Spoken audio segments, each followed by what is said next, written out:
in the rugged heart of the American West, where the sun beats down on dusty plains and life is a constant gamble. A story unfolded that sounds like it was plucked from a classic Western film. This isn't a tale of gunslingers or gold rushes, but of an unlikely bond between a humble farmer and a proud Apache woman. A bond forged by a promise that would echo through generations. Our story begins in the late 19th century. Imagine a young man named John, a settler who had carved out a small farm from the unforgiving land. He was a simple man, hardworking and honest, his days filled with the rhythm of planting and harvesting. His nearest neighbors were miles away, and his life was one of solitude, punctuated only by the sounds of the wind in the vast, open sky. One scorching afternoon, as John was tending to his crops, he saw a figure approaching in the distance. This was an unusual sight. As the figure drew closer, he saw it was an Apache woman,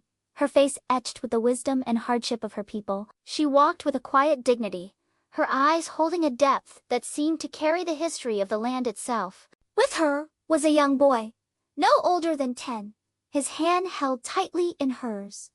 The woman approached John's farmhouse. She didn't speak English, and John didn't speak Apache. Yet, through a series of gestures and expressions, a conversation began. She pointed to her son, then to the farm, then to the sky, and finally, she placed her hand over her heart. John, though confused, sensed the gravity of the moment. He invited them in, offering water and what little food he had. 4 days, the woman and her son stayed near the farm. She would help with chores, her movements efficient and skilled. The boy, quiet and watchful, would follow John, observing everything with wide, curious eyes. A silent understanding began to grow between the three of them. John learned their names through gestures. The woman was called Taza, which meant summer, and his son was named Goyahkla, one who yawns. Then, one evening, as the sun painted the sky in shades of orange and purple, Taza made her request clear. She took John's hand and placed it on her son's shoulder. Then she pointed to herself and traced a long, slow line towards the setting sun, a gesture of a journey from which she would not return. Her eyes, filled with a mother's fierce love and a deep, unspoken sorrow, pleaded with him. She was asking John to raise her son, to protect him, to teach him, to give him a future she knew she could no longer provide. Why? The reasons were lost to the winds of history. Perhaps she was ill. Perhaps her tribe was facing an insurmountable threat, and she saw a glimmer of hope for her child in the kindness of this solitary farmer.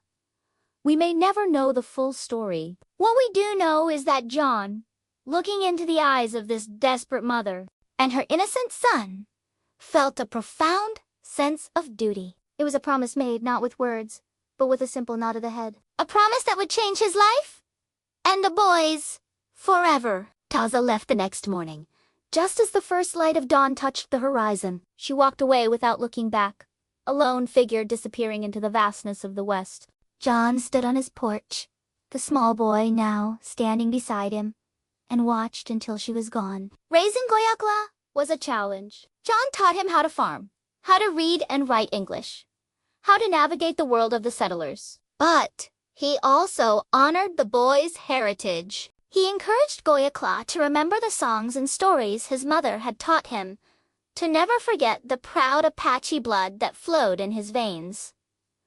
The boy grew, bridging 2 worlds. He was strong and capable, with his mother's quiet dignity and John's steadfast work ethic. He learned to be a farmer, but his heart never left the plains. Years passed. The boy became a man. He worked the farm alongside John, and the small homestead flourished. They were more than just a farmer and his ward. They were father and son, bound by an extraordinary promise. Goyahkla became known in the region not just as a skilled farmer, but as a man of integrity, a bridge between the encroaching world of the settlers and the fading world of the native tribes.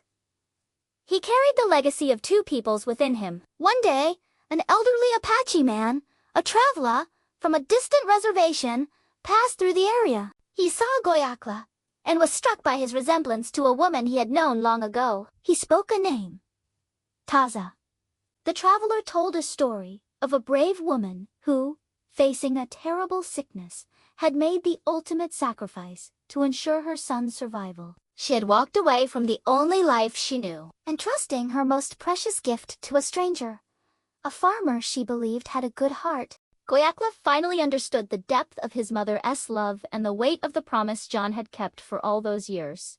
He wasn't abandoned, he was saved. He was a testament to a mother's foresight and a stranger's compassion. This story, passed down through local lore, reminds us that history isn't just about grand battles and famous figures. It's also about the quiet moments of connection, the impossible choices, and the profound acts of kindness that can change the course of a life. It is a story of a farmer who became a father and an Apache boy who honored his past while building a new future. It's a testament to the fact that sometimes the most powerful bonds are the ones that defy explanation. Forged in the crucible of the American West when fate called, and a good man answered.